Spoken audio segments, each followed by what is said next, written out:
YouTube-ka waa aalad yar oo la iskugu soo gudbiyo muuqaallo kuwaasoo iskugu jira aqoon iyo madadaalo. Maalin walba bartan YouTube-ka waxaa la soo geliyaa kumanaan video. Muddooyinkii u dambeeyay, weliba 2 sano ee u dambeysay, bartan YouTube-ka waxaa ku soo badanaysay Soomaali badan oo account ka samaysanayay, dadkana ugu soo gudbinayay muuqaallo kuwaasoo isugu jira shactaro iyo aqoon. Haddaba maalmihii u dambeeyay bartan YouTube-ka waxaa soo galay dad aad isleedahay waa cawaan oo ka fog dhammaan akhlaaqdii Soomaalida lagu yaqaanay iyo tii Muslimkaba, ayagoo bartan YouTube-ka kusoo bandhiga waxyaabo aanan cajab gelinaynin qofka bini'aadinka. Mar walba haddii aad noqotid dhuuna raac shilinka uun u muuqdo, waxaa hubaal ah inaad ka fogaanaysid xishood iyo wax walba oo wanaagsan. bartan waxaad kusoo bandhigi kartaa hibadaada iyo wixii aad taqaanid. Haddii aadan aqoon, ka mid noqo kuwa daawada ee ka faa'iida. Haddii aanan lagaa faa'iidin, faa'iido noqo. Waa tii Soomaalida markii afka Soomaaliga la qorayay uu yiri abwaanka bar ama baro. Dadka wax wanaagsan bar, haddii kaloo ahayn oo adiga waxba aqooninna barta noqo.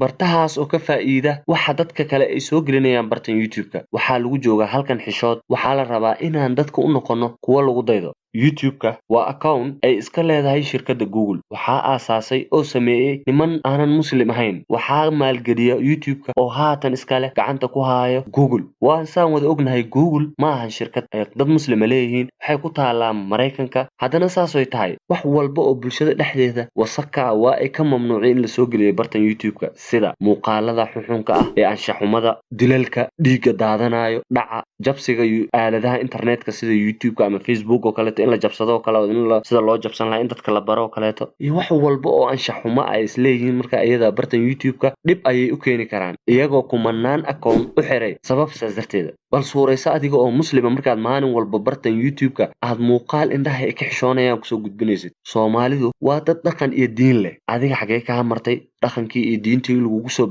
ababiyay? Qof walba oo Soomaaliya kan ugu yar waxa uu yaqaanaa juz Quraan. Waa kan ugu yar ee aanan waxba aqoonin. Inta kale Soomaalidu Quraanka waa ay dhameeyeen ama waaba xufaad Quraanka xifdisan. Laakiin dhibka jira waxay tahay Quraanka lafdiga un bay garanayaan macnaha ma yaqaanaan. War bartan YouTube-ka shilimaadka yararka aad ka qaadanaysid weligaa ayaysan niyadaada ku degin. Hana isu babogin oo muuqaalada xad dhaafka ah iyo waxyaabaha dhaqan xumada aad soo gudbinaysid ha ku farxad gelinin. Guryaha waxaa mas'uul ka ah ragga. Aniga dumarka eed ma saarayno oo ma dhahayno dumarka qaldan, ragga qaldan, sababtoo ah iyaga ayaa awoodda la siiyay. Ilaahay subxaanahu wa ta'aala ayaga ayuu mas'uuliyadda saaray. Ayaga ayaa la rabaa in ay ilaaliyaan sharafta gurigooda. Ogow maanta sharafta ka dhaawacanto weligaa way ka dhaawacmi doontaa. Shilin waa la helaa laakiin sharaf lama helo. Bini'aadinku waxa uu ka dagaalamaa in ay sharaftiisa dhaawac gaarto. Bal fiiri, waxaad arkaysaa qof u dhimanayo ama u dhaawacmayo ama dhib weyn uu soo gaarayo asagoo difaacaya sharaftiisa. Adiga marka maxaa ka qaaday sharafti? Maxaa ka qaaday xishoodki? Maxaa ka qaaday bini'aadinimadii? Xayawaanka waxyaabaha qaar ka xishood. Adiga ma xayawaanka ka liidataa? Bartan YouTube-ka haddii aad wax aad ku soo gudbiso aadan haynin, fadlan indhaha naga wasaqaynin, dhagaha naga wasaqaynin, hana dambaajinin. Gurigaaga joog, xamaalo, wax kale aad taqaano iska qaba shaqadaada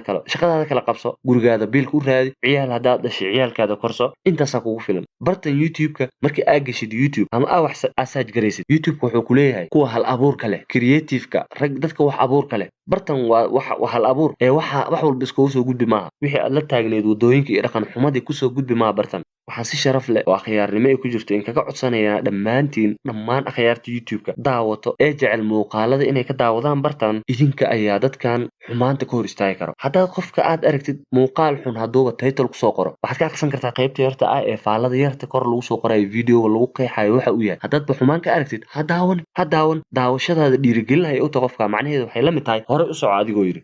Adoo leh hore u soco, waan ka helay muuqaalkaaga, waan ku faraxsanahay.